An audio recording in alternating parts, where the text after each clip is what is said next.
Alright, Shalom. Before I start, let me give all praises to Yahweh Bahasham, Yahweh Shai Bahasham, Rachachorash, to honors to the elders and apostles of Great Millstone. Peace, blessings, and salutations to all elect Akim, or Agua, learning, teaching, and truth and sincerity. Another video through the Spirit. And we're actually going to be dealing with, I'm going to be pulling a little bit from the brothers out in London.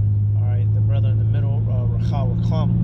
And I forget the other two brothers' names, but of course, all these brothers have been around for a minute, all right? So Salakia, you two other brothers, I forget your names. But they were going in about how the book of Peter, 1 Peter, 2 Peter, were written clearly to the Israelites, and this is something that even the scholars know. And so if that's the case, then what is all this Gentile mess? And I went and pulled up a little article as well, and we're going to go take a look at some of the verses, all right? Salvation is only for the Israelites. You had, the clip going around last week. What is salvation and who is it for? Well, salvation is deliverance from the destruction that is to come. And who is salvation for? Exclusively the Israelites. And even amongst those Israelites, the chosen from amongst them. Because not all of the Israelites are going to make it. So let's let this play. All right. Shalom to you brothers in London. Hey, y'all tell my brother should call Shalom as well. If some of y'all come across this. All right, so let's get it. It's your brother Malak from GMS Detroit. Let's get it. The scholars say, well, based on what Peter's saying to these people in this book, he's talking. And this is about almost 38 minutes in to this stream from the past Friday. To them like they're Jews. Scattered, right? The scholars say, well, based on what Peter's saying to these people in this book, he's talking to them like they're Jews. We see, and this is where the conflict comes. Even the scholars will tell you there's conflict, because if he's talking to these people and they're Jews, that leaves a problem. Because the people that Peter wrote, why did Peter have to write this letter? Who was the apostle to the Gentiles? Paul. The book of Peter's was written after Paul's martyrdom. Peter was taking the place of Paul and writing to the churches that Paul was writing to. So wait, hold on.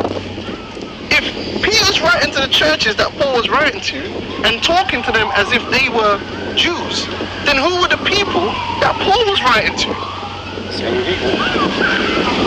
They've already been destroyed.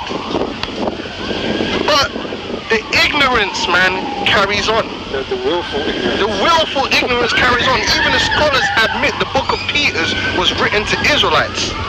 And if the book of Peter's was written to Israelites, that means the book of Galatians, because he said Galatia. The book of Galatians, the good of Corinthians, they were all Israelites, man.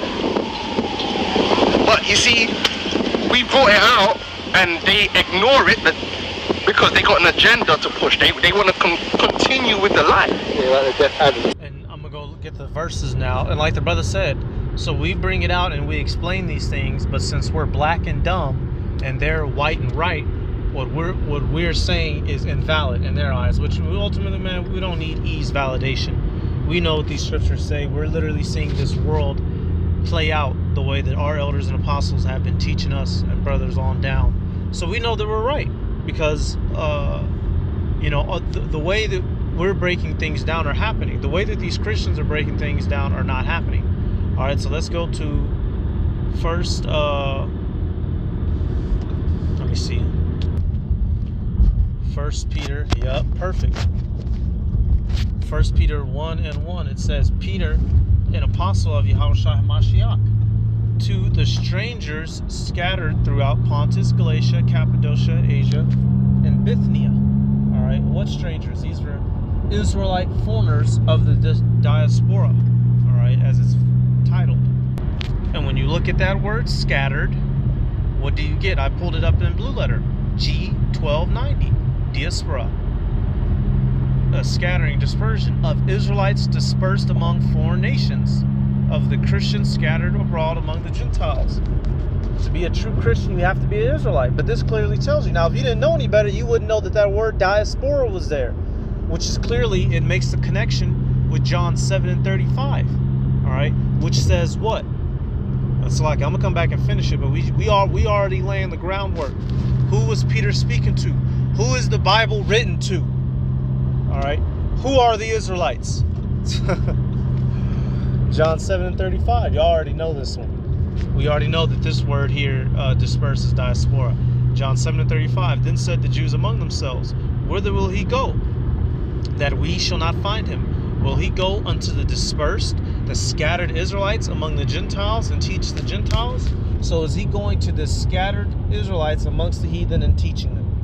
And the answer to that is yes. And how did Yahushua do that? By way of sending his apostles, all right, which, you know, the disciples, which became the apostles.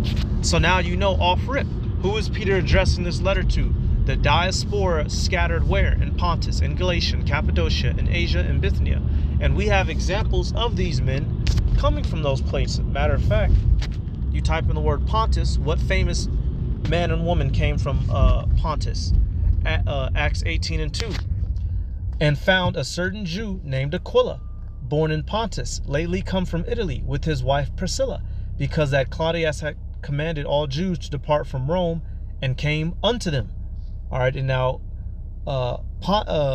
Aquila just happened to know that he was an Israelite, but you best believe that there were other Israelites in Pontus who didn't know that they were Israelites, living after Greekish fashion. But this establishes the fact that you had strangers in Pontus.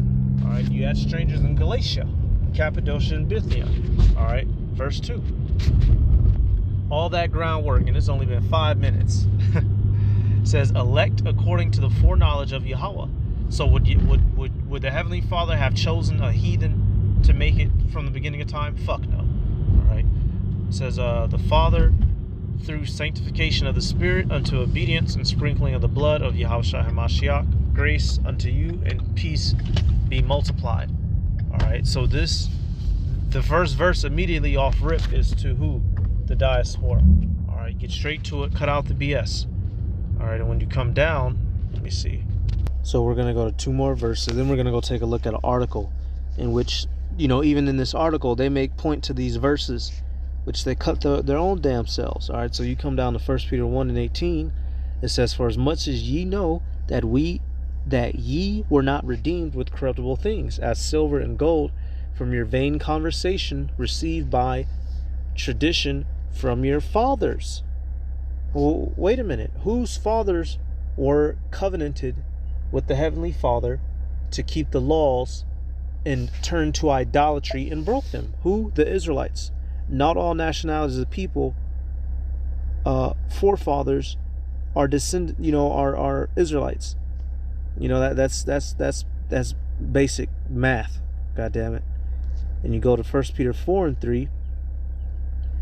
Says, for the time past of our life may suffice us to have wrought the will of the Gentiles, when we walked in lasciviousness, lusts, excess of wine, revelings, banquetings, and abominable idolatries.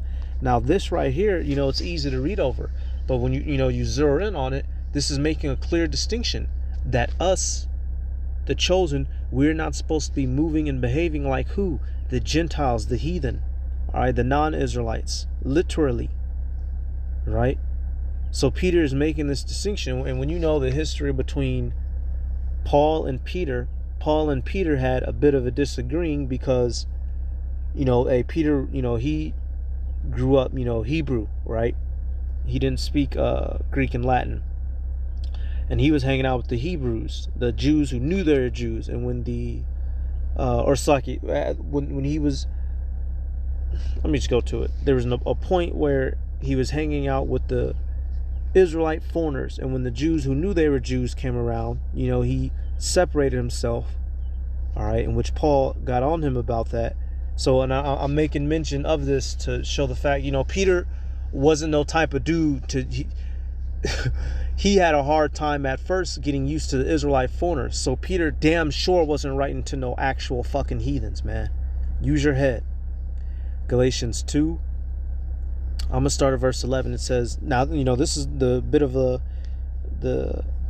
I don't want to say falling out, but the contention that these two had, Paul and Peter. Galatians 2:11, it says, but when Peter was come to Antioch, I withstood him to the face, because he was to be blamed. For before that certain came from James, he did eat with the Gentiles. This Gentiles is referring to the diaspora, the Israelite foreigners, the strangers.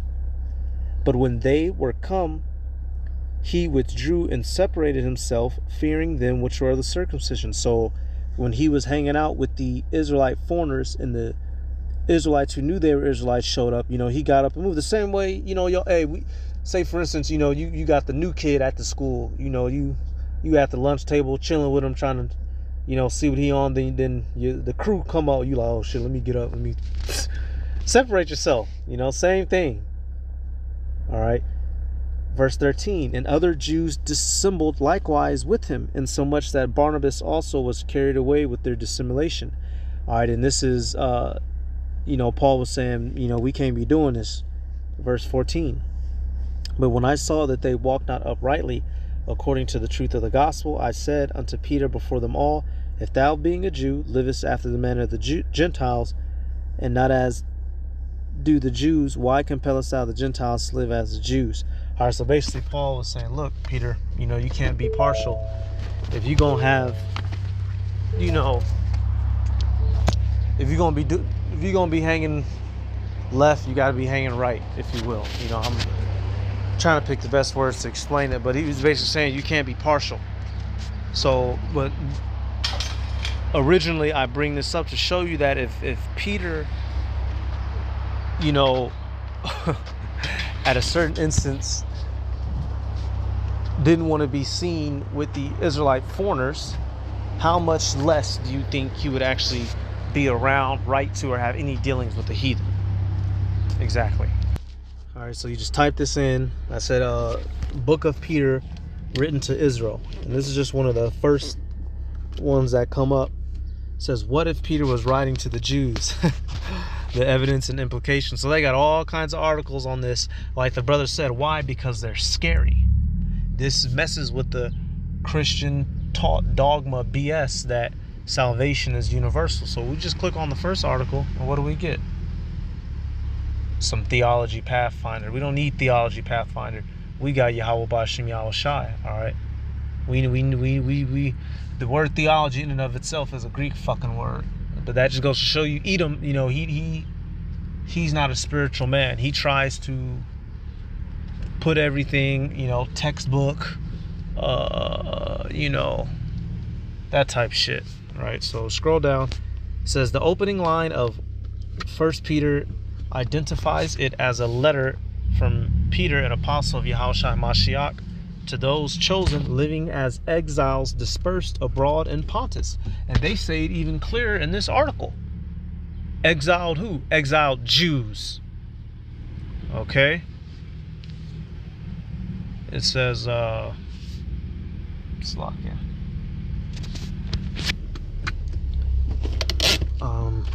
Where's that at? Exiled Jews. Okay. It says, at first blush, the wording suggests that Peter is addressing ethnically Jewish followers of Yahushua, which he is. He calls them the chosen. Israel was God's chosen nation in the Old Testament. He refers to them as exiles. Says the Jewish people have been exiled from their homeland by the Babylonians in 586 BCE. And when he says they're dispersed abroad, the Greek term he uses is diaspora, a term used to refer to the scattering of the Jewish people, from which we get the phrase diaspora Jews. And close the book, all right?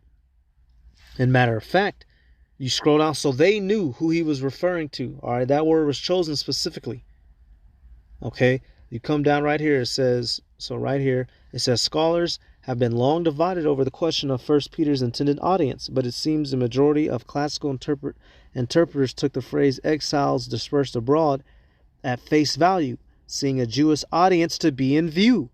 John Calvin is a good representative when he writes in his commentary on 1 Peter. Whoa, what's significant about John Calvin? That's the same motherfucker that vocab touts around. So vocab, your punk ass, the son of a bee who you take inspiration from, knows who salvation is for and who it ain't. Right? Says they who think that all the godly are thus called because they are strangers in the world and are advancing towards the celestial country are much mistaken. Ooh, and this mistake is evident from the word dispersion, which immediately follows, for this can apply only to the Jews. Close the book. So even John Calvin and these scholars know who First Peter is written to, the title says, does it make a difference? Yeah, it makes a difference. All right, I'm not going to read this whole article because, of course, see, when you get topics like this, they want to, we got to explain. No, ain't no explaining. It says what it says. It says what it says. All right. When you're dealing with that word Gentiles, you have to know who it's talking about. The Israelite foreigners or the actual heathen whom salvation is not given to. All right. But just some of those excerpts out of this article, seal the deal, especially with John Calvin. So, hey, vocab, your own leader who you look up to knows who salvation is for and who it ain't. All right. So, let me come back. Let me see. With the light. Yeah, like the death adder. Death adder that stopped with the air. We've already proved. The scholars themselves, even the scholars that they claim, oh yeah, like, what's his name? Who's vocab saying he put... Oh yeah, you know what? And because I was catching this live Saturday, so I marked it down so I could remember to do this video. But I just completely forgot. Yeah, the brother's gonna make mention of it too. So perfect. And we'll be ending it, dealing with this. Follow again. Calvin said that. Yeah, these had to have been Jews. Peter was writing to Jews. Or royal priesthood. We're going to finish it. Called out of darkness to light. So the people who were told called out of darkness to light were Israelites. Perfect. Perfect. So, these people, y'all, they deep down know that we're correct. Matter of fact, there's another video, and it's like brothers who've been around for a minute, the clip. I have it saved to my phone, and every time I upload it, they end up taking my channel down.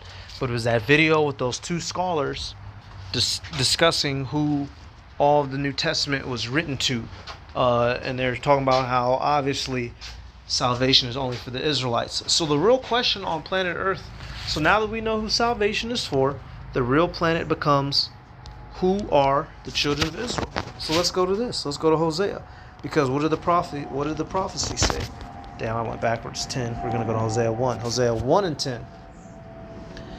It says, yet the number of the children of Israel shall be as the sand of the sea, which cannot be measured nor numbered. And it shall come to pass in a place where it was said unto them, ye are not my people, there shall... Salakia, y'all. Salakia. Says, that in the place where it was said unto them, ye are not my people, there shall be said unto them, ye are the sons of the living power. So who fits that? Those people who are claiming to be the people, they're not of the diaspora. They claim to, have their heritage, never lost it.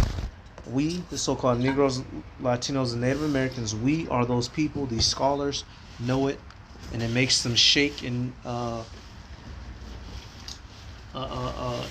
shiver in their boots, because they know that here soon we're about to return to our former glory. All right, so I'm gonna give all praises to Yahweh Bahasham, Yahweh Shai Bahasham, Korash, double honors to the elders and apostles of the great millstone. Peace, blessings, and salutations. Damn it. To all like to Akwath, learning, teaching, truth, and sincerity. Shalom.